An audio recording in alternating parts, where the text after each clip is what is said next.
So the next step to piecing together your mihi is taking all of your options and starting to put them in the right order of acknowledgement.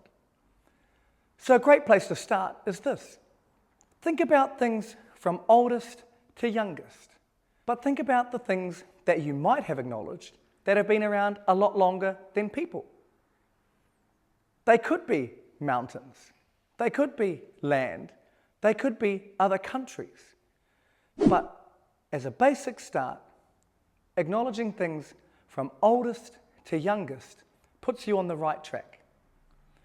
So if I gave you an example of what oldest to youngest looks like from a Māori perspective, it starts with acknowledging things that are bigger and beyond you. For some people that might be God, for others that might be nature, for others that might be a different belief set that's unique to them. Then you'd move to geographical or land-based connections like mountains, rivers, oceans, lands, lakes. And then you'd move to people connections like mum and dad, however many generations back you could go.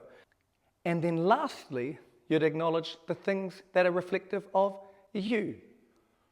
And why?